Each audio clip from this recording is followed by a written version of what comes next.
Here you go. Call the meeting back to order, and I think we're on 8.1. Second on final notice, Chester Fire Advisory Committee, terms of reference. Well, here we go. Yeah, that's all. Motion to adopt. Second. Discussion, all those in favor, opposed, motion's carried. Moving right on. Ready on to the back page now. Really, Pat? What did you just do? Just Terms of reference, we adopt them. Yeah, 8.1. too late now. 9.1. Infrastructure and operations, Millville Fire Protection, next steps. Yes. Council, I think this is where we also have some information for closed session as well. Yeah. Oh, yes. Oh, so maybe I should hold that up to the end, or? Well, I'm wondering if it's okay with Probably you, better. Fred, is then save his public session to the last item on the public session and then combine it with the closed session. Should have thought of that when we put the agenda out. Thank you. Yeah, Fred, you just can't get I up. knew that from last week. I forgot this. Yeah, we'll probably be half hour, I think, just looking at that. That's just my guess. Okay. 9.2, infrastructure and operation, provincial traffic calming policy. Morning, council. Thank you for your kind attention. So you may recall when we had the meeting with the NSDPW rep last week, there was mention made about the provincial traffic calming policy, which is holding us up in terms of projects that we have in terms of active transportation within the municipality. So this is a request to send a letter to the minister, just requiring an update on where that policy is and when it might be released, so that we can move forward with our own plans. That's simple. Somebody want to write the letter? Yes, so moved. Second. Discussion, all those in favor? Opposed, motion's carried. All right. Yeah, we just got sent. It's drafted. Yeah. It's authorized. Yeah. Yeah, I got a sign for something. Okay. 11.1, infrastructure and operation, construction, demolition regulations. Useful. Jim, 10.1. It's in there. 10.1. Yeah. Right, it's just gonna be signed. Yeah. No, sorry, 10.1. 10.1, yeah, it's the next item, right? Oh, That's 11.1. Oh, right, we have, yeah. Oh, I don't have it on my list. Yeah. So council, there was a correspondence, I think was circulated to you. It was a request to waive tipping fees. Oh, for that, for, house. Mr. Greek, Yes. had written council. Yes, that we made him share that, whatever. I got it in an email, I remember that. Well, he made, he made a compelling case for some help. Yeah. I'm not prepared to waive the complete fee at all. But I don't know how anybody else feels. I think we should do something, because it's a long, complex road, but 50% better than nothing. Well, that's, I'm thinking something, because as you know, it was complicated and it went, there were a lot of people involved and Been going on forever. it went on for, yeah, he did What, 50%, so we make a motion. motion to approve 50% reduction in the tipping fees for, I'm not sure, the property at 71 Bridgewood Drive, the demolition tipping fee. Second. What's the total value? I have not a clue. There was a small I saw the video. home, yeah. Do we know how, is he referencing the letter? I don't. It doesn't I didn't reference. see anything, I mean, I just read that, it's our conflict. okay. Perhaps we could get that. Yeah, are you working on that, Krista? He's working. Yeah, I don't know if he's taken it out there yet, has he? Well, I think Yeah, it's, yeah, it's yeah, been, yeah, it's there been was delivered, a lot of so trips, I would yeah. think we would have the. We can reach the rate scale. Apologies for not having that for you. We got rid of the demons, honestly. and a variety of other some jobs are longer. One thing I would say is that oftentimes I am not on the Danger Sun Cycling Committee at present, but I have been in the past. And I've noticed that sometimes we have residents that offer a lot of resistance, continually offer resistance. And in the end of the day, it seems that's the wrong wording, but the messaging is the same. Sometimes we almost reward that behavior by waiving fees and trying to make it more appealing for them to comply. In this case, we actually have somebody that complied, He did. and And You it know. wasn't him who was causing the grief. no, and, it just seems we're a bit inconsistent with that practice. It's not a policy.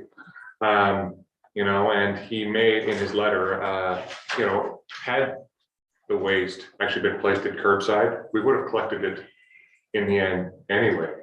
The only thing that's above and beyond that is maybe the cost of demolishing the structure itself. And he paid what she paid. Well, short of course. Yeah, so, I actually would have been inclined to actually waive more than 50%. I was happy either way. We know it isn't been seconded.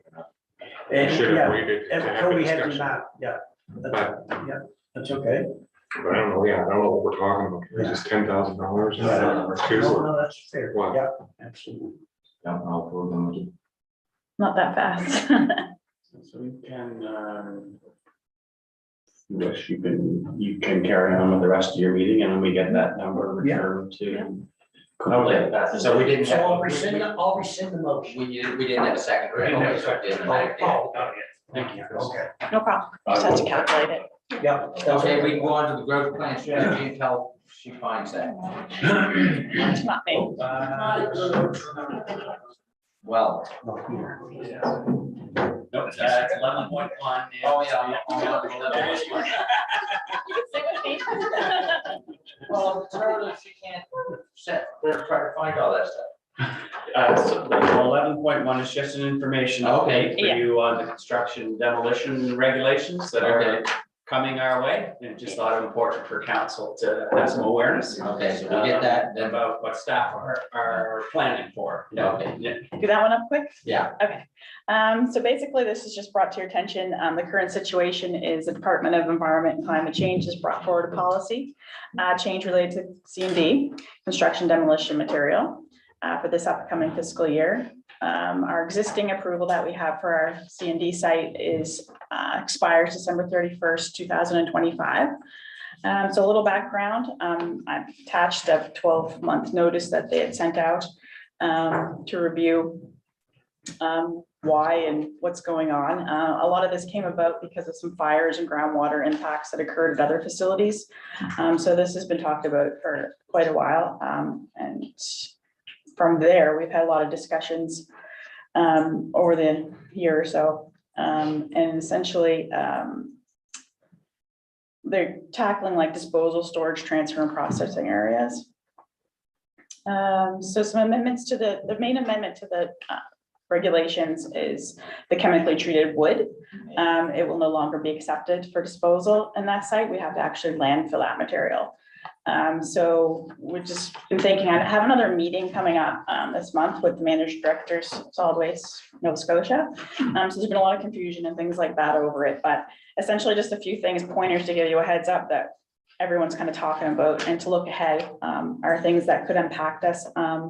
Could be like the lifespan of our existing cell for one, which could result in some additional costs. One of the high points that I picked out was in future, if you have a C&D disposal cell, you actually will have to have it lined and a leachate collection, which we don't. We have a play liner, it was essential over an old landfill cell. So that's an additional cost in the future.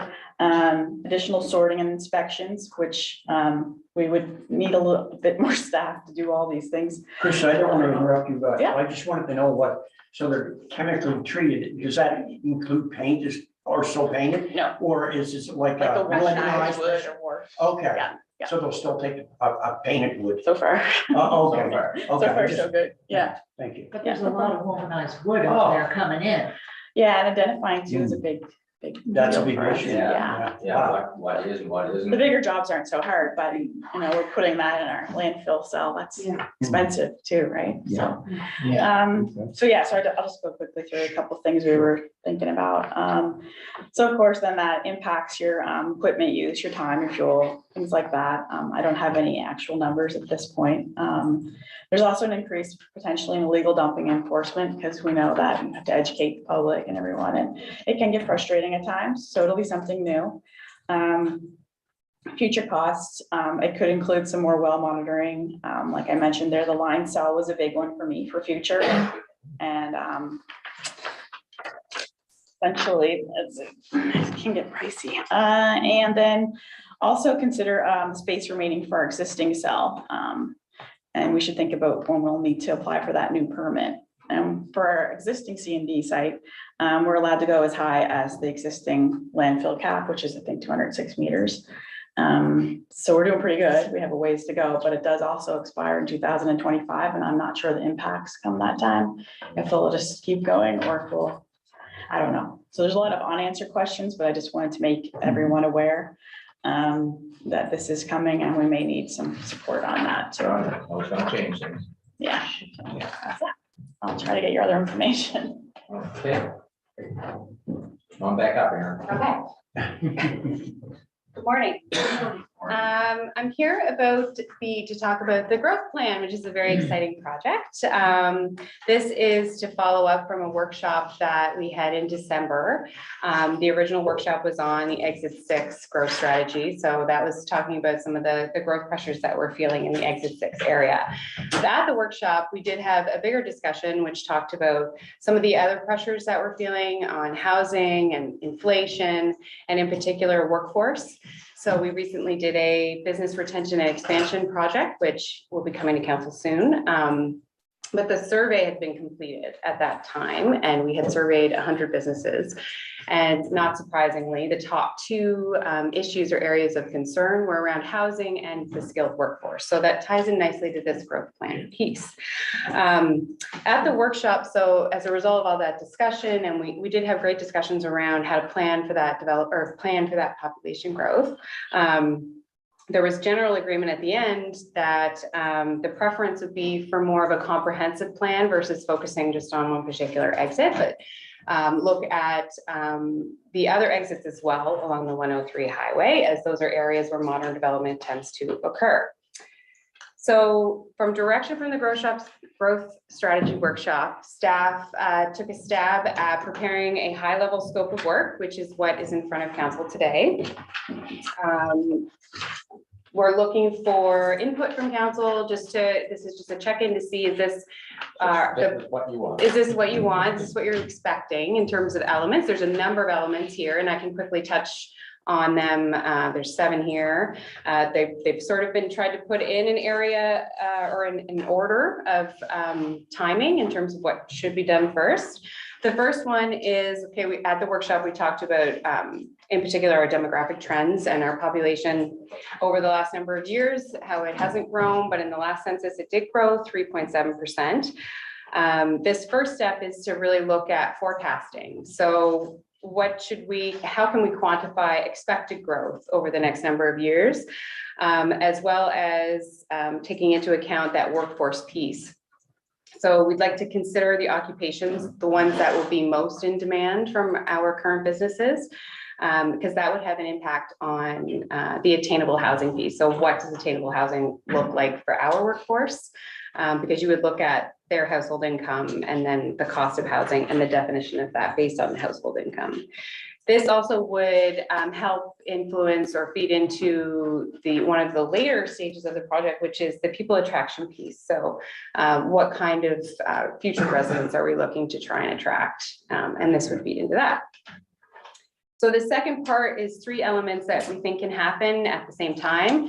The first one sits in the planning sphere, which is talking to the general public. It's really an outreach campaign about the importance of housing, right? And the importance of welcoming development in our community and how that will not only help our businesses, but in the long term, it's going to keep our businesses here, which affects our quality of life as residents. We don't want our businesses leaving and us having to travel and our residents having to travel outside of the community for services. So it's really kind of educating and creating that awareness around the developers are not the enemy. This is something that if we can also incorporate our core values as we discussed in the workshop and make sure that's part of the planning piece, it can be done in a sustainable way that also maintains that character of our place. At the same time it's also important to gain insights from the developer community on how do they make their investment decisions? So what are they looking for? What are the really nice to have? What are the must-haves when it comes to them choosing a place to invest in? As well, this phase 2 is engagement with some of those people who were here this morning, childcare providers, some of those great organizations and agencies that are extremely important when it comes to the retention piece of our residents. It's letting them know that we're talking about this. It's also incorporating any of their future planning efforts into our considerations when we're looking at our growth plan. And then the housing infrastructure piece, our water wastewater discussion, which has already started. So that piece, you also had a workshop in December to talk about that and some of the important projects around expansion plans. So that also is going to happen around the same time as well. So we'll determine some costs and feasibility, as well as the goal is to have this comprehensive map which identifies these areas where it makes sense when you think about developer interests as well as our existing infrastructure and where it makes sense to expand to as well. So following all that, once we have an area or areas where it makes sense to focus certain higher density residential developments, we talk about the policy piece. So how do we incentivize development in those areas using our planning tools? So that's where Garth comes into play there and leading that piece. And then going back out, one of the important pieces in the workshop was to go back out to our residents with a plan, right? And really have a really wholesome discussion on what that could look like and how it could impact the community. So that's where that piece comes into play there. And then going back to industry and agencies that are supporting our communities to say, okay, here's what we've come up with and getting their input on that as well. And then also a marketing and engagement campaign around developers focusing on the ones that have land already in the community, but also looking at attracting new developer interest. So following all of those components, we have the workforce attraction and retention plan. So that's more than just, again, because retention is in there. So it's more than just attracting new workforce. It's also, are we looking at all of the residents and the population that we currently have, and are there ways that they could also retrain? There's lots of provincial agencies like Nova Scotia Works, there's ISANS, like there's organizations that help to bridge the employers with the education and SCC. Like, are there ways that we could meet those employer needs with existing population as well as that attraction piece? Following that is the next two elements really speak more on the retention piece. So looking at our quality of life, we have a recreation needs assessment in here as well. So looking at any potential, all of the recreation facilities and spaces of our area, and if there are possible ways to enhance this based on that, not only our current population, but the future needs of new residents.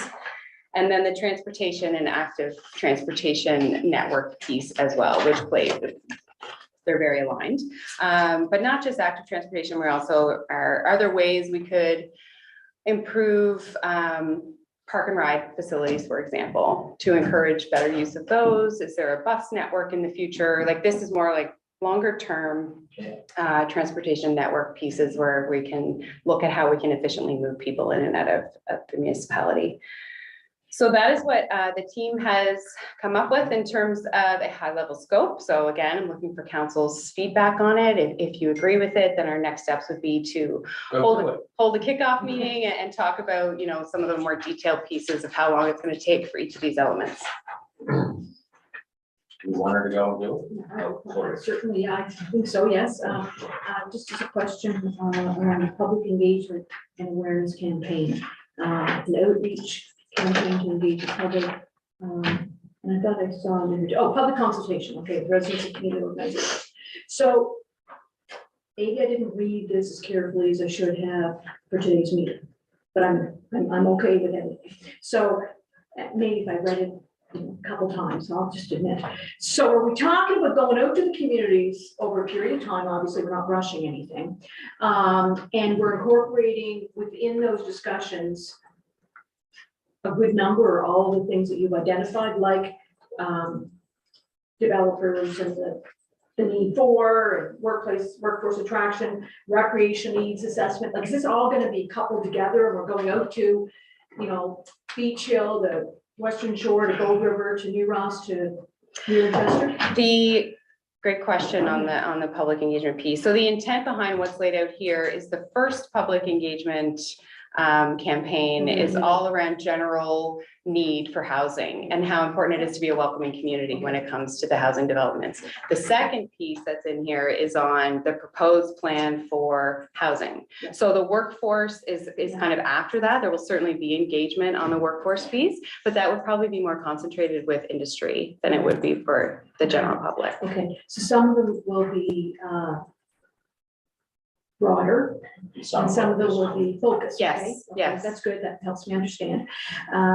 Okay, but that's, and I'm not poo-pooing anything, I'm agreeing with what we're trying to do here. And, certainly through the municipal plan review exercise, we had wonderfully extensive community engagement, and I think that was very important, and that set the bar for me in terms of going out to those communities, and so I'm liking it, So I'm gonna pay attention to that, right? I am. Thank you. There. Thanks, there. A little more perhaps on the phase one public engagement. What are we asking the public at that phase? I mean, we all know we need the housing. So where's the focus on that? So that phase isn't really about, it's not necessarily about asking, although there will probably, and Garth, you can jump in at any time as well, but I think there will be some engagement piece, but it's more about the education and awareness around the long-term impacts of housing and needing the housing. That's really what that piece is about. It's trying to reduce that stigma about housing projects in the communities. Yeah, so the people aren't upset when Yeah. the developer comes in and Well, builds it. good luck. Talking to you. I'm sorry. No, Okay, it's okay. you said there's no rush. I think there is. I think we need to move on this. Number 2, housing infrastructure planning. I like that piece. I'm not totally sure what you mean by consider serviceable boundaries, and that's Matthew probably can speak to that, but the other things in that piece I think are critical, and but maybe a little more what you are looking for with serviceable boundaries. Consider serviceable boundaries. Yeah, so and you guys can jump in as well, or Garth, but my understanding of that piece is looking at our existing infrastructure, where it makes sense to expand that infrastructure to. So it's a certain area where we would service it with wastewater, for example. So that would have a boundary around it. And if you build or develop in that area, then you would be hooking up to the wastewater. Let me see, Tara. I can. So we had a little bit of discussion around that last week when we talked about development charges as well. Yeah. And the idea that there would be areas where you would look to have mandatory connections and you would apply that development charge. So that would be what we're thinking of in terms of a serviceable boundary. Yeah. So that'll be coming back to you when the development charges discussion comes back of what those boundaries might look like. Now, that does not preclude council from saying if something happens outside of those boundaries, that you can consider other arrangements for servicing those properties. But within those areas, the idea would be mandatory connections. And so where are those areas? And I think that's part of the next step for the development charges discussion. And just to add there, because I think it's really important, it's not just about forcing mandatory connections, it's about providing certainty to developers that if you build here, you got service. That's a big piece for us. And in terms of the zoning analysis that Aaron's talking about, that ties heavily to serviceable boundaries. If we create those areas, then I think we need to Your review. lot sizes go down. Yeah, and we need to review our existing zoning so that we're creating incentive for those types of developments to go in those areas and other types to go in the unserviced areas. But we have identified, we have previously areas where development could take place. I mean, we had a map and a chart and color coded and everything, excuse me, about the areas that the most logical place to develop. We already have that information. Well, but it's not directly tied into our infrastructure and there's, and when we were creating those hamlet zones, which, So it's almost like if we put the infrastructure in with clear rules, they will come. yeah, and with the correct policy framework in place. And I think when we did the municipal plan, we didn't have the serviceable boundaries in place. So if council's prepared to move towards that sort of a system, it merits a review of the zoning because it promotes, or it creates so much opportunity to make changes that we just didn't have at the time when we were setting the existing zoning. Yeah. So. Good, thanks. Okay, Andre. Yes. Yeah, I'll just say that I think this discussion merits a more fulsome discussion about water. I realize it's on the work plan here is determine cost and feasibility for the water supply infrastructure, but that's pretty vague, and I don't think it's specific enough for what we want potentially to do. So we're having a pretty active discussion here about potentially, I actually advocated for Hubbard's first, but we're talking about maybe when we make a new system, it will be in Chester Basin. And if that is our plan, I think we really need to talk about if we're gonna dig up all of the roads in Chester Basin and put in infrastructure for sewer, are we going to put another set of pipes alongside of those for water? And our future generations going to look back on our activities and say, we missed a real opportunity here. At the same time, we're having this background conversation about, the Han property, which is 1 kilometer away from the core of Chester Basin as a potential site for a well system. And I don't know why we're not, I know it's not a comfortable political topic to talk about water here, but the original conversation in 2018 or whenever it happened was about servicing the village of Chester with water. And this is a much different problem we're dealing with. Now, Chester, if we had a water system, would probably benefit from that. But what we're really talking about is developing infrastructure for developers. And when we're talking about moving a wastewater system out, expanding catchment areas, creating new ones. In order to create wastewater, you need water first to turn it into wastewater. And we have a water supply problem in the village of Chester because we have all kinds of straws going down into the ground and pulling water out, and then we turn it into sewage. And so when we do the same thing in Chester Basin, it's not inconceivable. We may eventually have a water supply problem in Chester Basin if we're successful in creating the development we so want to create. So I think, in my view, the ask of $50,000 in this budget should be expanded to have a more serious discussion about water, and include that as part of this, and actually have that discussion, an open discussion, and see what that system would look like, because it belongs right alongside the same sewer infrastructure we're talking about putting in place. And maybe Chester Basin's the first place it goes because it makes perfect logistical sense. If you're going to be digging up everything anyway, put water in. Just putting it out there. As they should have done in Chester 40 or 50 years. Yes, we all talk about that. We all talk about how that was a missed opportunity. And now here we are, ready to dig up the whole community of Chester Basin potentially and not put water in. That's absurd. We should look at the cost, obviously. Yes. Floyd is next. Just some comments. I'm not a developer or planner, but I've heard, Garrett mentioned, there is a hurry, but I don't think we can afford to hurry personally. I think it's a lot of work, and that's I think it's years of work. I don't think you guys are gonna do this in a month or two. This is long term. 6 months. And I do agree with Andre that we need to, I think, take our time moving forward with it, and have those discussions on each one of them as we move forward, so we're not missing something. And I just is preliminary work and groundwork, but there's a lot of work here to do from what I see, with public engagement and hiring consultants and getting it right the first time, not making mistakes along the way. So I commend you on what you brought back to us. I think there's a lot there to do. And I'm in favor of moving forward, but I really believe we have to take our time with it, like just on the subject of water. You know, we say all the time, they put piping in the ground in Chester, we would have had a water problem, we'd have had it solved, it would have been so much easier to do. So I think moving forward, we need to make sure we do it all in planning. We're probably gonna have to go back to the communities and do some rezoning and replanning in the communities. I see that happening. If we're gonna move this whole thing forward and do it right. And the community engagement, I'd love to see that all in there because I think it's important that our communities buy into it. Anyway, thank you. One comment on that, if I may. I agree we need to do it right. I don't want to push it so that we don't do the job.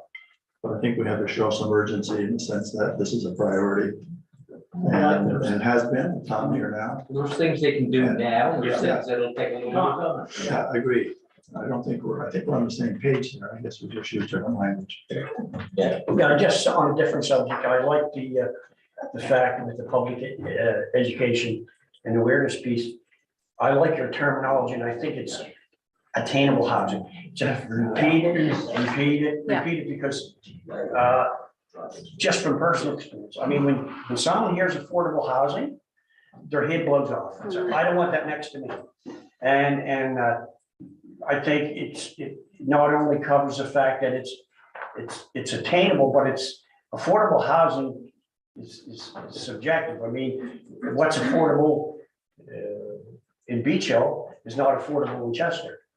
So I like the fact that you're using that term. And then was that part of the workshop? Did they talk about that at all, or is that just something you came up with, or is just what they're using now? Well, it is something that when trying to wrap your head around that, like what is the type of housing, because that has a big impact on what you're trying to attract and the policy piece. Sure. And so we had a lot of discussions at the staff level with that, and looked at a lot of other growth plans. And that was why the upfront data analysis and the forecasting piece is so important.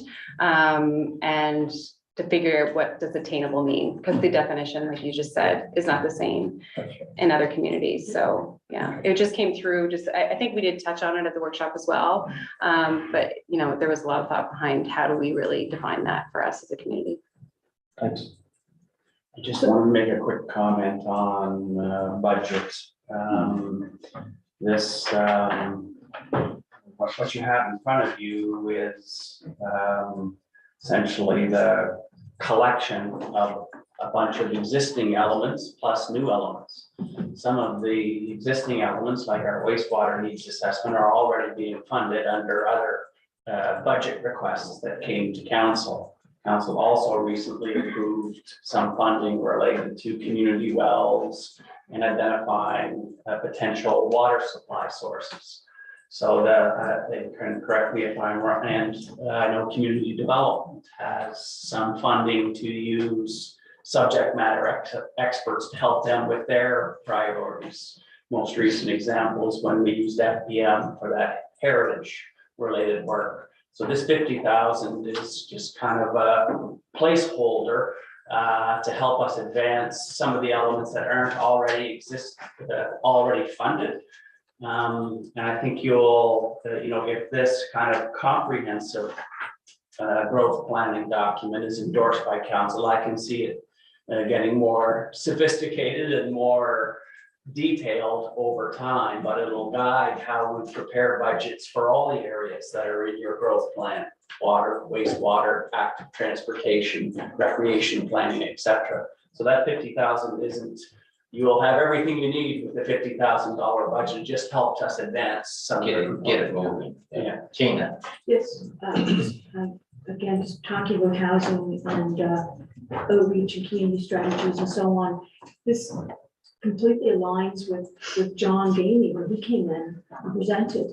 And so, it wasn't that long ago, so it's all, we've been talking the same, same stuff, which is really good, actually. Again, in his slide, strategy that can combat stigmas associated with the term affordable housing. He sat here and we talked about it. Connect with community organizations to discuss managing public pushback to new developments. So again, yes, I'm all over this. Let's go. And just, Want to move forward? just a quick comment on that attainable, because the terminology is, like everybody said, it's tricky, it's depending how you define it. And I think attainable is probably for the moment, the best way to describe it. But I think at the end of the day, like, it's important, what we're talking about is just creating housing, right? It's housing for people. And I think that sometimes is the easiest way to describe, what's the goal of this? It's to create more housing stock. And that, is going to be related to the market and all those other things, but that is kind of what we're talking about here. We're not going to define a set income category level. But obviously we're talking about what, hopefully the majority could afford. Yeah, we know we need to diversify our housing stock. Yeah, right? So but it's an interesting piece of this to avoid the stigma Yeah. and those other pieces. Do we want to move forward with this? Yes. We do. I think so. Somebody make a motion. Second. I have no issue with the work plan. I just feel like we need to increase also the content that deals with water. I don't mind having a discussion about water, Andre, after this. I mean, I think that we do, it's a piece of life moving forward at some point in time.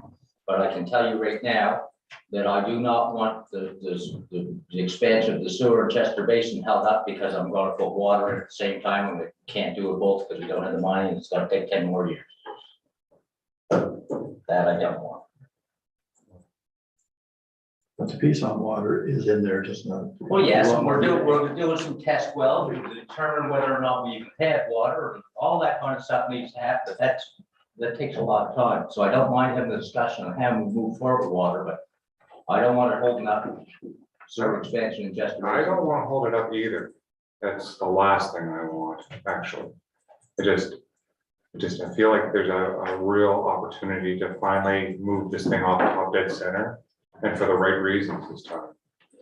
And I don't want it to be just this, like, on that corner of the desk thing. I think it needs to be important. I don't mind having a water strategy discussion. It's just that I'm really concerned that it would hold up some stuff. I don't want it to either. That would be a problem. Don't think it has to. Because I don't want to move the sewer other places that we're done Chester is. Yes, So we have to get even this the stupid project expansion, over. we're just in the process of getting approval for up the road. I don't want to not do it just because we aren't putting water lines in at the same time, Yeah, anyway, so motion on the floor, all those in favor? Opposed, motion's carried. Krista, did you find out how many tons? She'll be back. Oh, she'll be back. Yeah. She'll be back. So, Couple new ones, maybe. oh, yeah, a couple district grants, yeah. Do those, while we're waiting.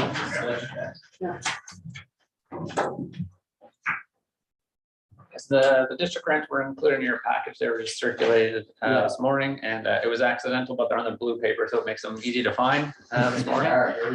So there are two requests that came in, one from District 2 from the Hubbard Area Lions Club, and you'll see a copy of the application is there. And we've spoken to Floyd about this one. So it's a $3,000 request related to wheelchair accessibility and some comfort center shower. So that's the first one.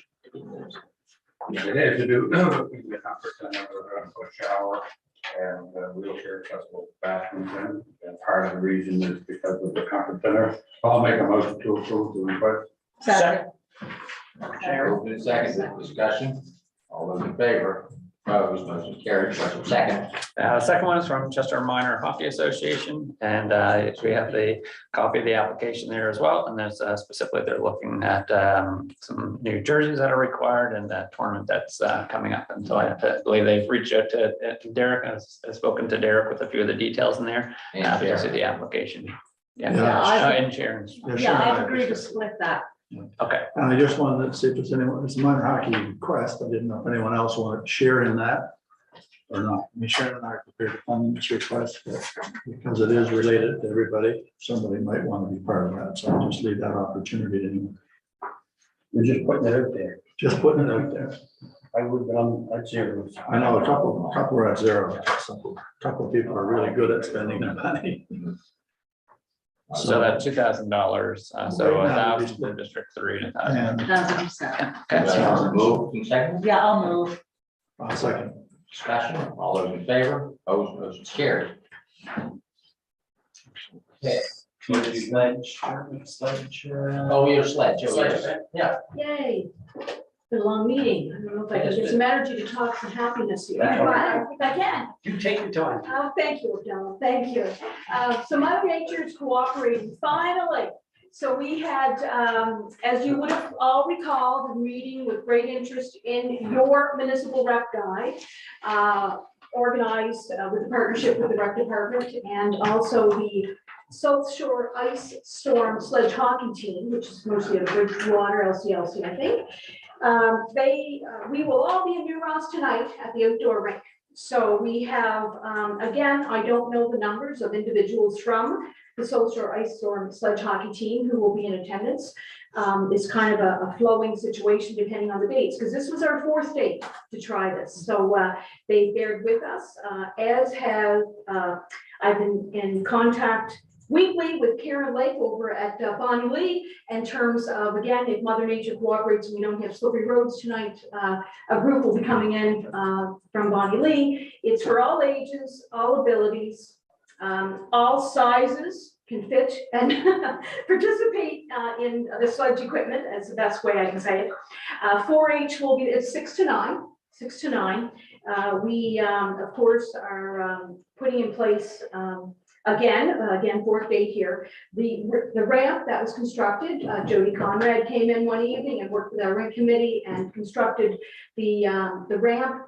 LCLC has provided us, I'm gonna say fake ice, but kind of the stuff that you place on the ramp that the sledge equipment, if they desire, can enter the rink by way of the ramp and not just have the sledge equipment on the rink, if I'm describing it properly. Good idea. Turn out tonight and prove me wrong, maybe I'm fibbing, please. But we actually, the night that it was assembled, 2 weeks ago, out of the blue, and an athlete from the valley who is in a wheelchair and does use sledge equipment. You may know the name, Ben Brown, because he is now moving from wheelchair, para athlete to canoeing. He's been training on Lake Binook the last couple of years. So he's from the valley. So he turned out at a rink. He must have been following it on social media, which is really, really nice to see the interest in the rink. It's tonight, 6 to 9, and there will be hot dogs and hot chocolate for sure, whether there's water and juice, I'm not sure yet. We haven't confirmed that, but 4-H is doing that. They contributed that actually on the district council grants listing. You'll see under New Ross, or sort of District 6, there was a couple $100 that we sponsored for that. So that was really good. I think that's it. So we have members of the South Shore Ice Hockey Sledge Team there. Jody will be there, possibly others that we don't know in this case. If the weather is good, I think Bonnie Lee will be there, and just to take it in. It will be fun. And that's it. Thank you. Thank you. So still no Krista. So we only have the one item left, and that's, is it partly public and partly? It is, yeah. You want to do the public part? Yes. Chris is coming now. Okay, Krista, you got it? Not a firm number, I guesstimate right at this point, about 60 tons. You don't even hardly know what that means. So dollars. It's about over 3,000, $3,000. just for disposal. I don't know any other costs related to that, but approximately. So it's $3,000. I move that we knock it down to $500. We have a seconder. Second. Discussion. All those in favor? Opposed, motion carries. So just for clarity, the 500 is the amount Mr. Greek would pay. Okay, and the rest words The the rest rest. would be. Okay. Thank you, Council. Thank you, Chris. Perfect, thank We you. decided, Yeah, I think that's. well, that's, he's gonna contribute some. Okay, Hi, Fred. Hello. Yeah, so, discussion about Mill Cove. This is, well prepared. Milko? Yeah. It's the water system. yeah, the discussion's been going on for a few years, and then it's finally coming around now to talk about, the utility is underfunded, but there's three options that we see going forward. One is to maintain the system, the other is to decommission, and the third would be maintain and increase capacity for local development. And then there's financial implications to each one, which would be the in-camera part. So you've already said about all we could talk about. Pretty much, yeah. Okay, well, I think that it's being the only item left on the agenda, that a motion to go in camera would be in order. Oh, Second. Discussion.